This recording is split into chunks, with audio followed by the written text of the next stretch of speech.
I began employment on August 26, 2020 as a route driver and box truck driver. This meant my job was to pick up mail on a predetermined route and deliver it to UMS for sorting and metering.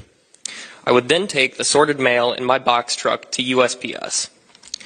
In September or October, I began to deliver mail-in ballots from UMS to USPS as part of my evening delivery duties.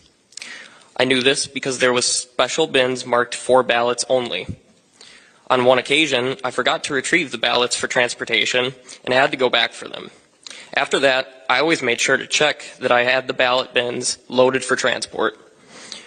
On November 2nd, 2020, I noticed that there was only one ballot in the bin for delivery to USPS.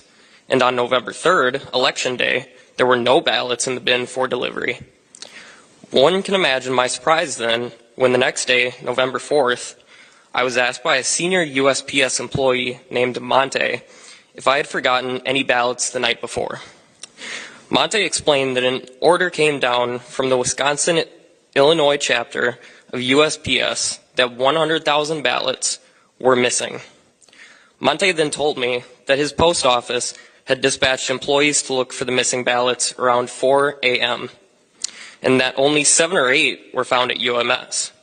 Based on my previous experience and habit of double-checking for ballots, I believe that to be a lie. The following day, November 5th, 2020, I had a conversation with a different USPS employee named Rachel, in which she admitted that USPS employees were ordered to backdate ballots that were received too late to be lawfully counted. I asked Rachel if I would get in trouble with my boss for those ballots the other night, referring to the allegedly missing ballots I discussed with USPS employee Monte on November 4th, 2020. "No, you wouldn't," she responded, "as long as they were postmarked for the 3rd. She continued, "That's why they had us do that."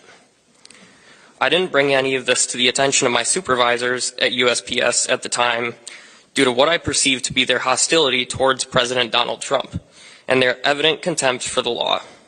I heard those same 2 post office employees making jokes about taking mail-in ballots for Trump and throwing them away. I'm not a Trump supporter. I'm not a Biden supporter either. In fact, I didn't vote for either of the main candidates. But something profoundly wrong occurred in Wisconsin during the presidential election, and the American people have a right to know about it. Thank you.